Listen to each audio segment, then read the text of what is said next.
Time check, July 19th, 2025, 3:30-ish. I think we're okay. Walk Scrappy because he's putting his nose in awkward places. Seems to be indicative of such a thing. Was I'm a little weepy. I was doing dishes and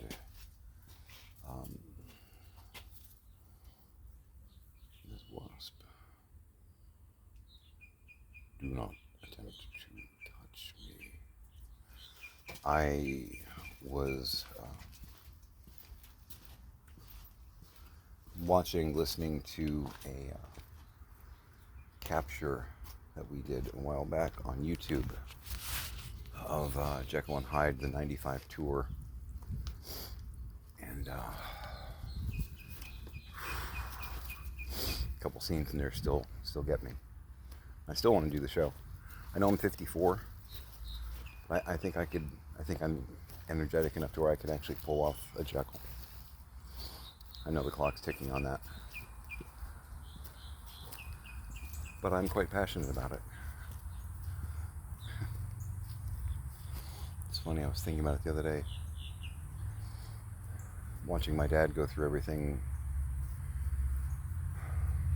If you don't know the show, I mean, you know most likely the basics of Jekyll and Hyde. Makes formula, transforms himself into murderous malcontent.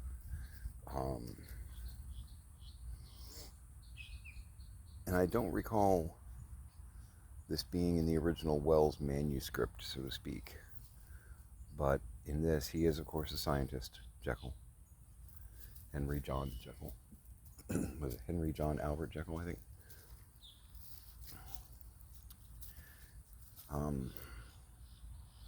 The setup, spoiler, but it's the first 2 minutes of the show, so you can deal with it. Jekyll is speaking with Sir Danvers, who is his prospective father-in-law and also the head of the Board of Governors of the hospital,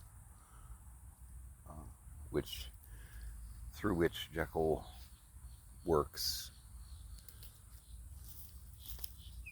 He's a doctor, after all. It's St. Jude's Hospital, actually. And they're discussing a patient who is catatonic, older man, catatonic and pretty much gone. And Sir Danvers insists that he's gone, let it go. And Dr. Jekyll is adamant that through his experiments he can reach him. He thinks he can bring him back. And kind of the stinger of that is it's his father.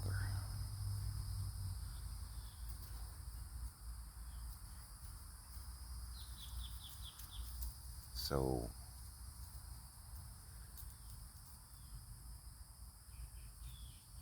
I know in the past I've said that I wanted to do Jekyll and Hyde, but I didn't want to live it. That's kind of what I'm getting at. I mean, I'm not a scientist looking for a cure, but I'm watching my dad break and I can't do anything to stop it. And it's frustrating and infuriating. So I was already blown away with how good the show was in '95.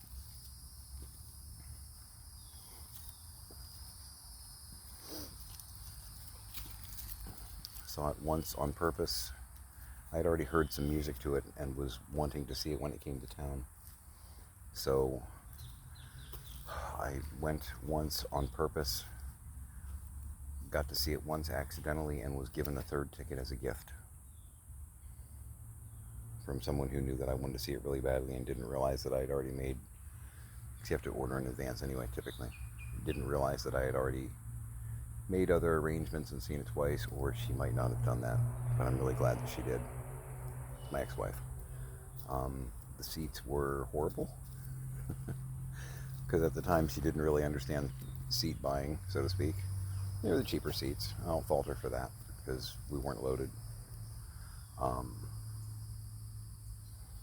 They were in like the top corner of the gallery, which is like the third balcony. Because I think at Tampa Bay Performing Arts Center, I think it's mezzanine gallery or mezzanine balcony gallery. So up in the very top audience left corner of the theater. I mean, you really do at that point need like opera glasses to see. They're just the people are just, they're smaller than your thumb on stage. But the kicker to that was I had already seen the show twice.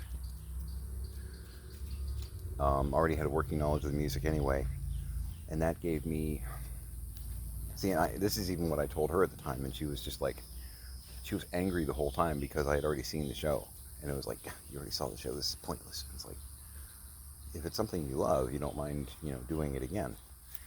The seats were horrible. I think she realized that very early on too, and that was part of the like self-anger that was going on. But it gave me a wonderful, pretty much literally, bird's eye view of the stage. Because we're way up there. So I was able to really watch like the technical aspects of the show, like the different set transitions and things of that nature. So it was a real gift, even though she was incredibly angry. But I'm sitting up there just thrilled because I already know the show. I know what's going to happen. I at least moderately know the music, and I'm actually able to, as a junior director, I'm able to pretty much like dissect the mechanics of the show. So for me, it was fabulous. And the performances, again, I got to see, if you know, I got to see Robert Cacciuli, Linda Eder, Christiane Knoll, Philip Hoffman, not Philip C. Hoffman, different guy. Philip Hoffman was John Utterson at the time. I met him, actually, after one of the shows. Talked to him for a few minutes.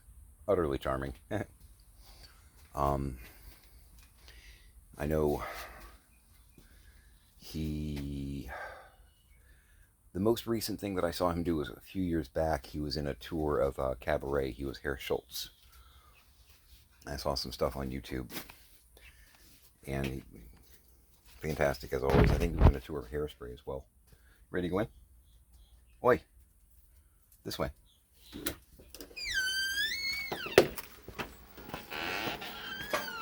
Yeah, I'm sure he wouldn't remember meeting me, but I remember meeting him. Little sister and I. They were doing it. Yes, Cookie, of course. They were doing donations for, I want to say, Broadway Cares, fundraising for AIDS. Yeah, this is in. Oh dear God, the box has become a raccoon trap. Got me. Knocking things down all over the place. Here you go. You have your cookie, now go. Sorry. Remembering a scene. Leave the chemicals and go, Mr. Utterson. Like I said, I want to play a part.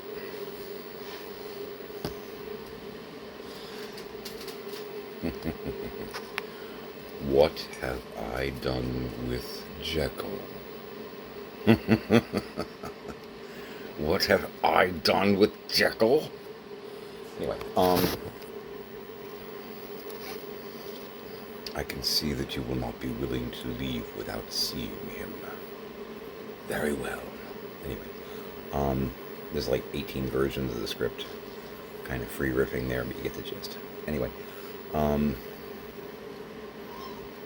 so the various cast members, I don't know if I think Cacciuli was in the lobby, but he was swarmed, as one would think, considering the performance we had just watched him do.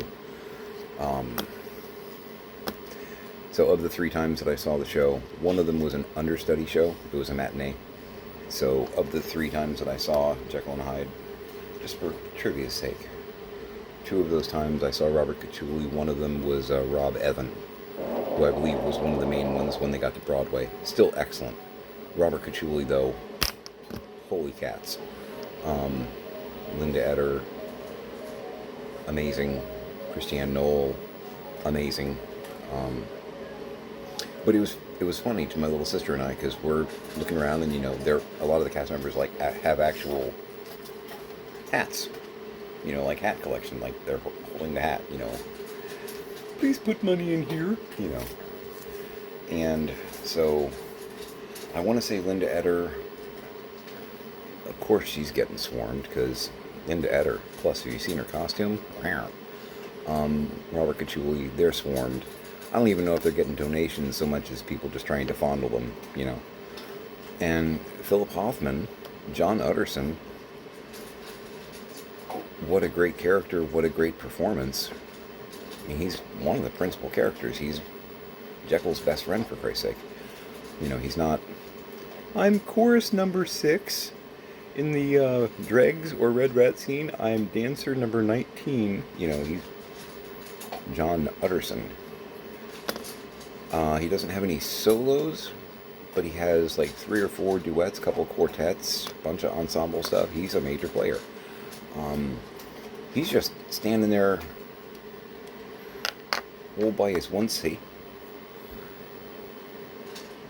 hat in front of him, just standing there. I mean, and they're, still kind of in costume and all that. Nobody around him at all. And I think we might, because of the circumstances of the evening, we didn't really have a lot of cash, because I'll explain this one some other time. We hadn't planned on seeing the show. We kind of walked into an opportunity that allowed us to see the show. Like, here's the door, come on in kind of thing. It was a neat night. That was our first time seeing the show. We missed like the first 3 minutes of it, but the sister and I were in like row 12 orchestra.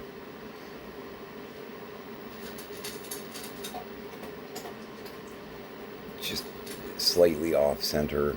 We were like slightly audience right, stage left, row 12. Yes, please. Those are probably some of the best seats to see a show, man. I'll go into that another time. But yeah, he's just standing there. I think I might have been able to put I might have had a $5, on me.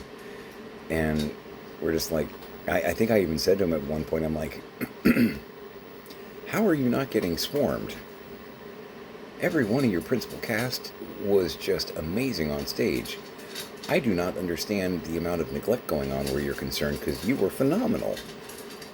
And he was very, very modest, very, very meek. He was just like, well, I appreciate that. It's like, dude,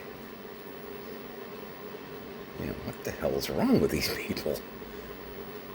But, yeah, no, just talked to him for a few minutes. He was very, very dedicated to the show, was with it for quite a while.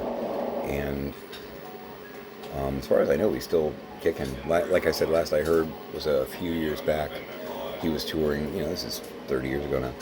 He was touring with, I'm sure it's not, most tours don't last, 3, 4, 6 years. With Cabaret, Herr Schultz, who, if you're not as familiar with the show, he's a Jewish business owner. During all that, and he's being, we'll go lean and say, picked on a little bit. He's being terrorized, and he's attempting to court a German woman because he's trying to ignore all the noise outside, and he's attempting to court a German woman, and the German woman is having conflicts of conscience and also fear. The idea of, I like this man, but if I marry a Jewish man, that puts me in mortal danger, because yeah, it would, in that climate.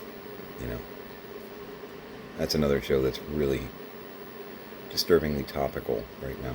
I'd love to do that one too, but it would be really hard to not accidentally start doing an Alan Cumming impression, because I've seen like 3 or 4 different productions where he was the host, the master of ceremonies, the player. I don't know what the MC. I'm not sure what his actual title is in the script.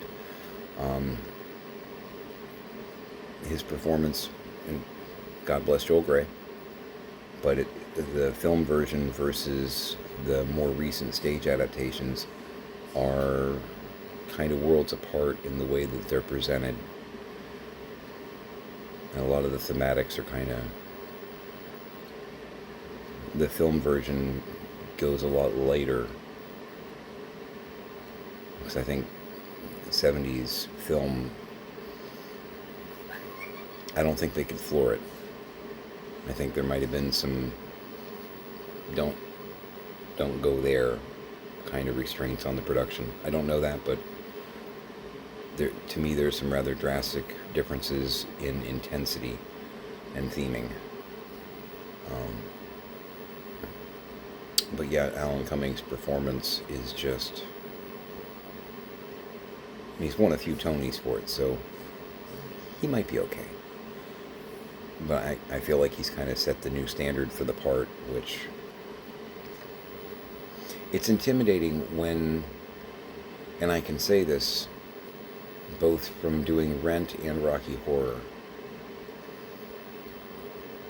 Because with Rent, I played Collins, which was it Jesse L. Martin? If you watch Flash, he's the detective, Joe. And he played the part in the film version as well. They got him back for that. He's the original, so he kind of set the standard for the part. You may have noticed this. I'm not a black guy. Collins is almost always played by a black actor.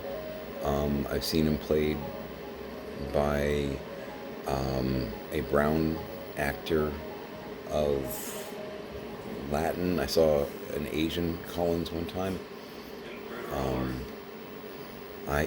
In researching the part, I tend to look at other people's performances, not because I'm going to copy them, but just in case anybody has any ideas, just to hear the music, different ways to present it, and then I usually sit back and come up with my own thesis. And on one occasion, and he was actually quite good. It was a community theater production from like Columbus, Ohio or something, and they had their Collins was like... He was like a 300 or 400 pound white guy. Just big old chubby teddy bear.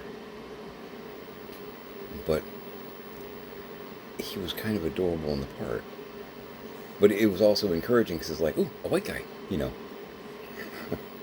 What am I doing? Am I allowed to play this part? It wasn't Hamilton, but, King George, that's all you got. Which I respect now. Initially, I was actually kind of annoyed when I heard they were casting only minority. I'm like, what? That's not... What? And then when I saw the show, I'm like, oh, I get the point. Okay. Lynn, play on. I see what you're doing there. But yeah, playing a part that's already pretty established by somebody who was brilliant is intimidating. I had couple of people, and this made me very happy and proud inside. When we did Rocky Horror, we did like Q&As with some people here and there, like some audiences, and I had one person that was like, you were no Tim Curry. That was not a Tim Curry. And one of the other audience members was like, he wasn't trying to do a Tim Curry impression. He was trying to play the part. And there's a bunch of ways you can play the part. I was very gratified by that. I had a few other people that were like, your performance was brilliant. I loved what you did with it. You made some musical changes that really worked, and you weren't trying to be Tim Curry. You were trying to reinvent the role, but it still was within the confines of the script. Which, yeah. Could I do a Tim Curry impression? Probably. But what's the point? If I'm doing the AP, if I'm doing, the screen behind me with the movie playing, okay, sure. But actually doing the musical, why would I do that? There's certain, and the script is different in between the two. There are certain lines that I read in the script and I see it a little differently. You know, could I do it the way Tim Curry delivered it? Sure, I could, but I want to do it this way. I like this. You know, like I'm going home. To me, that was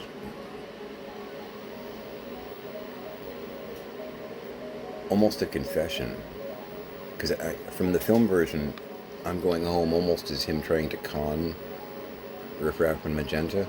That's the way I see it. The way Tim Curry kind of does it in the film, which it works. But when I read it, I was like, you know, for most of the show, we've seen Frankenfurter kind of nude, so to speak. But in this song, I feel like he's actually naked. I feel like this song actually is his vulnerability coming out. And that's the way I played it. And I had a couple audience members that actually cried during the song. And this made me feel so good, because it made me, you know, you look back on it, you're like, girl, I nailed it. And one of the girls that had seen the show, she actually saw the show like 3 times during the run. Kind of a fan. After the show, because we mingled with the audience and stuff and had fun, she slapped me on the shoulder and she's like, for the first time ever in my life, and I've seen the show, I've seen the movie 1,000 times, you made me cry for Frankenfurter. And I was like, wait, what? She's like, I cried during I'm Going Home because I could feel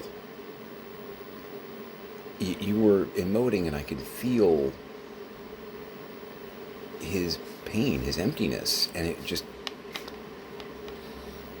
how the hell did you do that? You made me cry for Dr. Frankenfurter. And I was just like, can I take you home? Can I take you home? And I had a few other people tell me that I actually made them cry during that song, not because I was off key and it was awful. Please understand that. Thank you for those thoughts, though. I appreciate that a great deal. But yeah, no, I moved them. And that was cool. That was cool. You know, when you've got a song like that, an opportunity, when you can actually cause physical reaction from the audience, you know that you've taken them on a story. And there's no greater compliment to an actor, you know, than to get that kind of physical, emotional response. You know, take my hand, I'll take you on a story. And, you know, it's very much that relationship. That's what you're going for. So that was pretty cool. I love doing that. Anyway. What a rabbit trail. Anyway. I'm going to get back and do some more dishes. And I've got some boxes and some things to move around. It's all going to be very exciting. Anyway. God. Jekyll and Hyde, man. Punches me in the gut and I want to do it. I think I can still get away with it. I think I can still get away with it. I know the clock's ticking on that, but who knows? I'd like to think that there are always possibilities. Make it a great day. It keeps grabbing my arm. This piece of paper over here, what are you? Ooh, it's a gas receipt. It's critical information. I should hang on to that. All right, make it a great day.